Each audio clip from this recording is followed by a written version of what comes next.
আসসালামু আলাইকুম। ওয়ালাইকুম আসসালাম। আপনারা হঠাৎ কি মনে কেটে? আসলাম, আপনি আমাদের অভিভাবক হিসেবে দায়িত্ব পালন করতেছেন ধর্মমন্ত্রী হিসেবে, এই জন্য আপনাদের কাছে আসলাম একটা অভিযোগ নিয়ে। কি অভিযোগ? আমাদের দেশে যে আমাদের কোরআনকে অপমান করা হচ্ছে, এই বিষয়ে আপনি নিশ্চুপ কেন? দেখেন, আমি ধর্মমন্ত্রী ঠিক আছে, কিন্তু আমি তো শুধু একটা ধর্মের ধর্মমন্ত্রী না। এই বাংলাদেশে যতগুলা ধর্ম পালন করা হয় প্রত্যেকটা ধর্মের ধর্মমন্ত্রী আমি এই কারণে আমাকে কিছু বলতে হলে হিসাব নিকাশ করে বলতে হবে।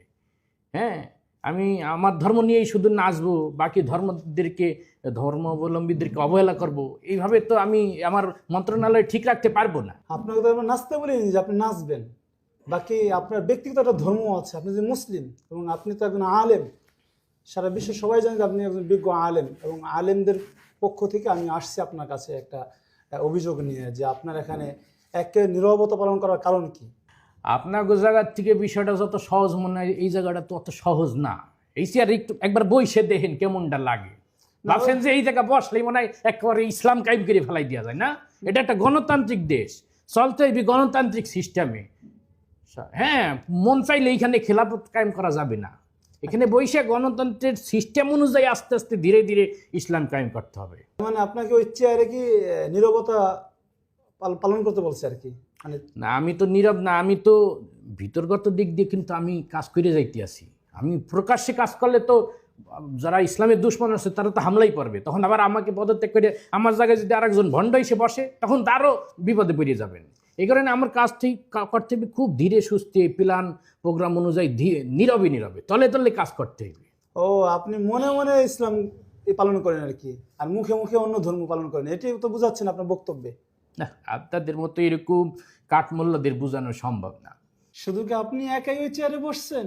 আপনার পূর্বপুরুষ কি এই চেয়ারে বসে নাই? আপনার আগে এই চেয়ারে আরো ধর্ম মন্ত্রণালয়ের দায়িত্ব পালন করেছেন মুফতি ওয়াক্কাস শাহ হুজুর, এরপরে আব্দুল মান্নান শাহ হুজুর পালন করেছেন। তাদের ইতিহাসগুলো আপনি দেখেন না কেন? আপনি তো আলেম, আলেম হয়ে তো আপনার মুখে এই কথা শোভা পায় না। আপনার বক্তব্যে আমি স্পষ্ট বুঝতে পারতেছি এটা আপনার পশ্চিমার কোনো চাপ আপনার উপরে আছে, আর আপনার ক্ষতি ওই চেয়ারটা টিকে রাখার জন্য আপনার যা ইচ্ছা তাই করবেন।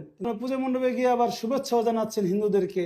তার মানে হিন্দু ধর্ম পালন করতে যা যা প্রয়োজন সবকিছু আপনার থেকে পাওয়া যাচ্ছে, কিন্তু আপনি একজন আলেম হয়ে, জাতির একজন রাহবার হয়ে আপনি ইসলামের পক্ষে কোনো কথা বলতেছেন না, এখানে চুপ হয়ে থাকতেছেন আর গণতন্ত্রের বয়ান আমাদেরকে দিচ্ছেন। এটা তো আপনার থেকে আমরা আশা করিনি। আপনারা কিন্তু বারবার আমাকে ভুল বসতে আসেন আর আমাকে হয়রানি করতে আসেন, অপমান করতে আসেন, ইনসাল্ট করতে আসেন। আমি বারবার বলতে আসি যে এই ধর্ম মন্ত্রণালয় চেয়ারটা শুধুমাত্র ইসলাম ধর্মের জন্য না, বাংলাদেশে যত ধর্ম আছে প্রত্যেকটা ধর্মের নিরাপত্তা দেওয়ার জন্য, প্রত্যেকটা ধর্মের মানুষ যেন স্বাধীনভাবে তাদের ধর্ম পালন করতে পারে সেই নিরাপত্তা দেওয়ার জন্য এখানে বসানো হয়েছে। আপনারা ঘুরে ফিরে খালি বারবার আমার একই প্রশ্ন করতেন, আমি মন্দিরে গেছি কে, নাচ গান দেখছি, কাকে আমি ইচ্ছা করে দেখছি। এই চেয়ারে আসলে দেখতে হয়, ওইটা বাধ্যতামূলক হয়ে যায়। এখন আমরা আপনার থেকে কোনো আশা এরকম করতে পারি যে আপনি একটা বিজ্ঞপ্তি দিবেন? ঠিক আছে, ওইটা আমরা মাথায় রাখলাম, আমরা মিটিং করে এই বিষয়টা আমরা করব, ওদেরকে আইনের আওতায় আনার চেষ্টা করব। ঠিক আছে, এদেরকে নাস্তা দাও, চা নাস্তা দাও। নাস্তা খাইতে আসিনি আমরা, আপনার কাছে একটা পাশে রুমে নাস্তার ব্যবস্থা করেছে, নাস্তা করে আপনারা শুনুন নাস্তা করে চলে যান না, এত সময় তো দেওয়া যাবে না, আমাদের সময়ের দাম আছে। ঠিক আছে, আপনি আপনার চেয়ার নিয়ে ঠিক থাকেন। ঠিক আছে, ঠিক আছে, আপনারা যান নাস্তা করেন, আমি দেখতেছি। হ্যাঁ, বিষয়টা আমি দেখলাম, আমি কথা দিলাম, আমি বিষয়টা দেখবো। ঠিক আছে, আপনারা আসতে পারেন, আমাদের সময় গেছে, আমি একটু ওযু করবো, ইস্তেনজা করবো। ঠিক আছে।